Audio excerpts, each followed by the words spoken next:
शोएब साहब, ये तनाज़ात अदालत versus establishment versus PTI versus PDM government या शहबाज शरीफ गवर्नमेंट, ये कितनी देर ऐसे चलेगा? पाकिस्तान कितनी देर ये अफोर्ड कर सकता है ये तनाज़ा?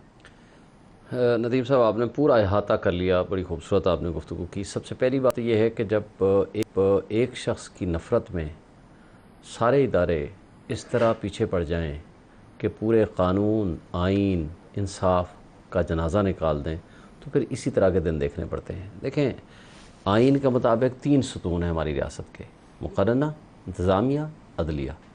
लेकिन बदकिस्मती से एक सुपर स्टेट एक रोल किसी ने ले लिया है, वो है इस्टेब्लिशमेंट। और इंतज़ामिया जिसके सरबराह जनाब शहबाज शरीफ साहब की जो गुफ्तगू थी, वो बदतरीन किस्म की पीडीएम मन की सूरत में उन्होंने कारकर्दगी दिखाई।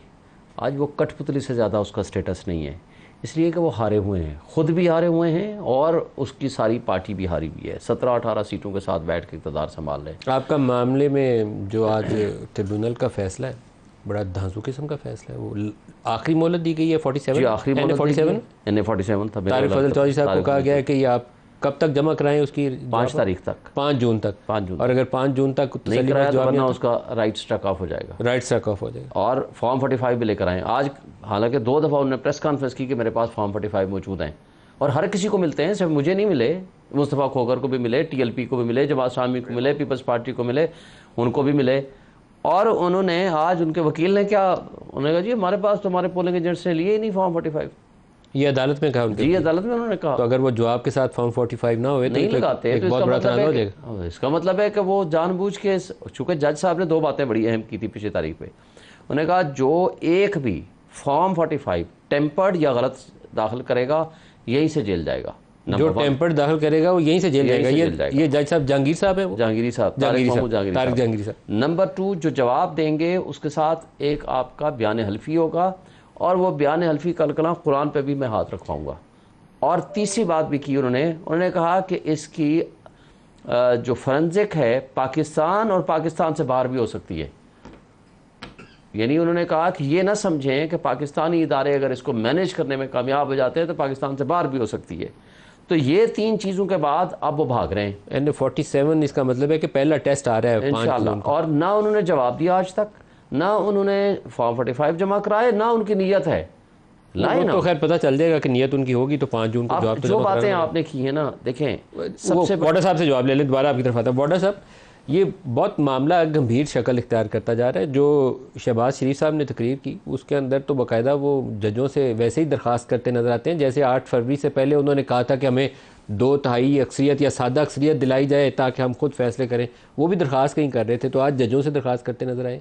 मुझे मालूम नहीं है कि यह तरीकाकार कितना दुरुस्त है और कितना गलत है। कुछ रोशनी डालेंगे आप? नदीम मलिक साहब, बहुत शुक्रिया आपका। देखिए मलिक साहब, आपकी सब बड़ी इज़्ज़त करते हैं और आपके तज़किये को सब बड़े एहतराम की तरह देखते हैं, लेकिन मेरा आज आपसे थोड़ा सा इख्तलाफ इस बात पर है। जहां आप ये कह रहे हैं कि प्राइम मिनिस्टर इंटरफेयर कर रहा है, वो वजह आपकी बात है, लेकिन वहाँ आपका ये फ़र्ज़ बनता था कि आप ये भी कहें कि जो अदालती निज़ाम में लोग बैठ के जिस किस्म के दिल दहलाने वाले रिमार्क्स पेश कर रहे हैं, वो भी आइन और कानून उसकी इजाज़त नहीं देता। तो हम बात मेरी करें, आपकी करें, अदलिया करें और फ़ौज की करें या प्राइम मिनिस्टर की करें, हम इक्वल प्लेटफॉर्म पे करें। मैं अगर किसी चीज़ का ज़िम्मेदार हूँ या आप हैं या कोई और है, तो ऐसा नहीं हो सकता कि कोई और जगह पे बैठे हुए आदमी के आप सवाल नहीं कर सकते। तो अगर जहाँ प्राइम मिनिस्टर की आपको रिजर्वेशन है, और मैं आपकी बहुत इज़्ज़त करता हूँ आपके व्यू को हमेशा से, वहाँ आपकी रिजर्वेशन ये भी होनी चाहिए जिस किस्म के कमेंट्स और रिमार्क्स आते हैं जो इंसान की तजलील कर देते हैं और दिल चीर के पार कर देते हैं, वो रिमार्क्स भी आइन और कानून उसकी इजाज़त नहीं देता। ना ही किसी जज को किसी पे जजों को नाप तोल के बोलना चाहिए। ये बात ठीक है, आपकी खुली अदालत के अंदर जो उनके रिमार्क्स हैं वो नाप तोल के देने चाहिए। लेकिन यहाँ वाडा साहब कुछ अजीबोगरीब मामला हो रहा है। हुकूमत कहती है, पैमरा की तरफ से वो ऑर्डर जारी कर देती है कि कोर्ट्स की कार्रवाई कवर ही ना करें। वो कोई ऐसा तरीकाकार दुनिया में राइज नहीं है कि आप ऐसी पाबंदियाँ आयद कर दें। मुझे लगता है कि हम सारा कुछ गलत करके निज़ाम को ठीक करने की कोशिश करें। ये नहीं हो सकता कि हम 100 चीज़ें गलत करें और एक चीज़ को ठीक करने की कोशिश करें। नदीम मलिक साहब, जवाब भी गलत ही आएगा। देखिए नदीम मलिक साहब, मैंने जहाँ पैमरा का नोटिफिकेशन पढ़ा है उसमें जो आपने फैसला लिख दिया है, फैसला, वो आपको दिखाने की इजाज़त है, बताने की इजाज़त है, लेकिन तहरीरी, लेकिन आपने जो रिमार्क्स दिए जो दिल दहला दे इंसान को, एक अनरेस्ट पैदा कर दे पाकिस्तान में, किसी की हैसियत, किसी की औकात, खुदाई दावे करना शुरू हो जाए कोई भी, वो तो आप नहीं दिखा सकते। वो तो वैसे भी मीडिया की जिम्मेदारी है। अगर मैं यहाँ कोई बात ऐसी कर दूं तो मीडिया बीप कर देगा मुझे, या मीडिया मुझे सेंसर कर देगा। तो रिमार्क्स जो दिल दहला दे, नहीं जो सर, कोर्ट पाकिस्तान के प्रोसीडिंग की अनरेस्ट एक कर दे, जो सेंसिटिविटी खुदाई होती है, दावे दिल कर दे। दहलाया जाए या ना दहलाया जाए, कोर्ट प्रोसीडिंग्स जो है वो रिपोर्ट करना पाबंदी होती है मीडिया के ऊपर। कोर्ट प्रोसीडिंग का हिस्सा है जज के रिमार्क्स, तो जज साहब नाप तोल के दें, उसके ऊपर आपको प्रोसेस अपनाना चाहिए। मैं हाँ, वहाँ आपको बिल्कुल ठीक है, सपोर्ट नाप तोल के करूँगा दें। कि नाप इलेक्टेड तोल के प्राइम नहीं मिनिस्टर्स को, देंगे, इलेक्टेड अगर एमपीज नाप को, तोल के इलेक्टेड नहीं देंगे सेनेटर्स तो फिर तो को उनकी उसके तस्दीक नहीं ऊपर- करनी चाहिए। जी नदीम मलिक साहब, बिल्कुल आप ठीक कह रहे हैं। देखिए नदीम मलिक साहब, अगर आप नाप तोल के रिमार्क्स दे रहे, सर आंखों पर है, लेकिन आप किसी की तजलील कर दें, आप खुदाई दावे करें, हैसियत और औकात बता दें। औकात तो सर जो दो ग्रेड 2 का आदमी है, सड़क पे बैठा आदमी, उसकी औकात और हैसियत भी अल्लाह ही बता सकता है। हम तो नहीं बता सकते ना, हम बता सकते कौन इज्जतदार है, कौन कितना बेइज्जत है, हम तो नहीं बोल सकते। ये तो अल्लाह की चीज़ दी हुई है। आप किसी को हकीर और फकीर तो नहीं बना सकते। इस बात के ऊपर नाप तोल के देंगे तो टीवी दिखाएगा, नाप तोल के नहीं देंगे तो नहीं दिखाएगा। इसमें तो कोई गलत चीज़ हुई नहीं है। आपकी जो जजमेंट टीवी है को दिखाना चाहिए, टीवी का ये फर्ज है उसको दिखाए। बाबाने दौल दिखाए।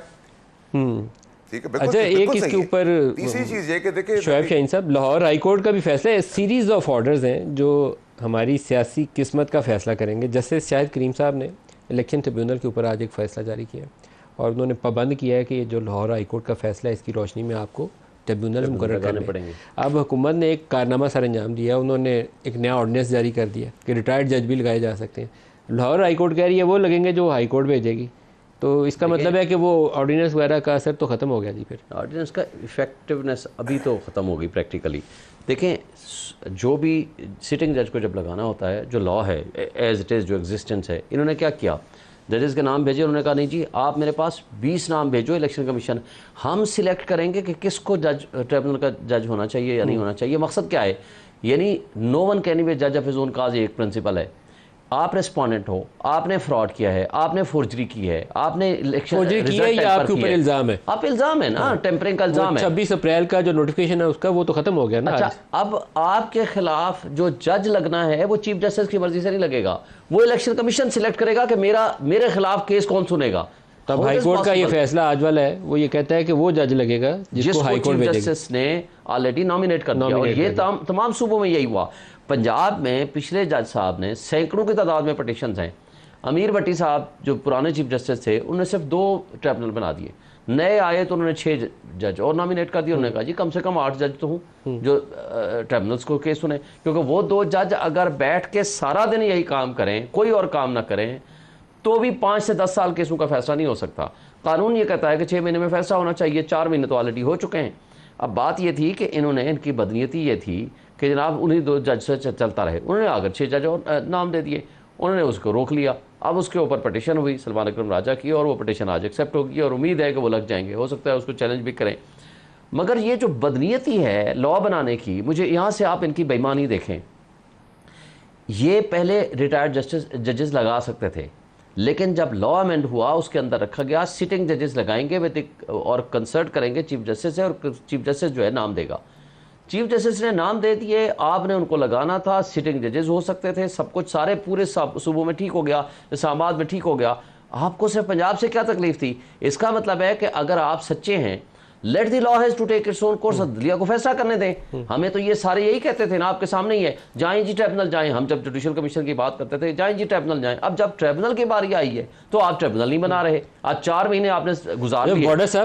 बॉर्डर साहब, ट्रिब्यूनल वाला टेस्ट केस जो है बड़ा इंटरेस्टिंग होने जा रहा है। सियासत में कुछ और ही इसके असरात होंगे। अगर 5 जून वाला फैसला जिसमें तारिक फजल चौधरी साहब हैं, शोएब शाहीन साहब हैं, शायद वो पहला एक वाज़े किस्म की वो डेडलाइन हमारे करीब आ रही है जिसमें अदालत ने उस दिन ये बताना है कि अगर तारिक फजल चौधरी साहब का जवाब अदालत के लिए तसल्ली बख्श नहीं, या उस दिन उनका जवाब नहीं आता, तो फिर ये केस क्या रुख इख्तियार करेगा। इस्लामाबाद की 3 सीटों के ऊपर इशू है, 3 सीटों के ऊपर, और NA 47 में शोएब साहब खुद उम्मीदवार थे। आप क्या देखते हैं इसके अंदर आउटकम क्या हो सकती है?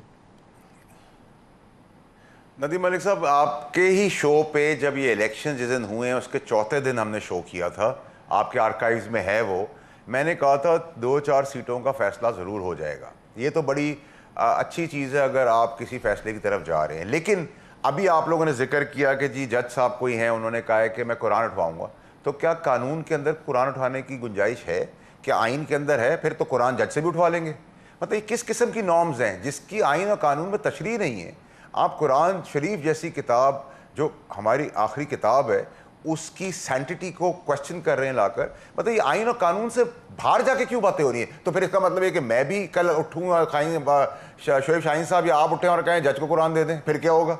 फिर कुरान के अंदर सच बोलेंगे? कितने लोग सच बोलते हैं और कितने नहीं बोल सकते, और कितने साहब, झूठे भी लेकिन हैं। 45 तो और 47 की जो सियासी एक जंग है 45 और 47 की, इसका आउटकम क्या होगा? ये तो बड़ा इंटरेस्टिंग होगा। अगर 5 जून को जज साहब ने एक ऑर्डर लिखवाया तो क्या होगा? 2-4 सीटों का फैसला होगा सर। 2-4-5 सीटों का फैसला होगा। मैंने आपके शो पे सर ईद के इलेक्शन के चौथे दिन या 5वें दिन किया, आप कल रिकॉर्ड निकलवा लीजिएगा सर। हाँ, ये 4-5 दिन तो नजर आ रहे हैं, 4-5 सीटें सर। ये तो देखिए, प्लेइंग टू द गैलरी जो खेल है ना सर, पूरे पाकिस्तान के अंदर जो चल रहा है, पुश्तपनाही हो रही है। अभी तो ये जो परसों इकदाम हुआ है, शोएब शाहीन साहब इसको बहुत इजी ले रहे हैं यू टर्न करके। ये जो 9 मई से कनेक्टिविटी 1971 की वॉर है, इसमें ये पार्टी बैन की तरफ जा रही है।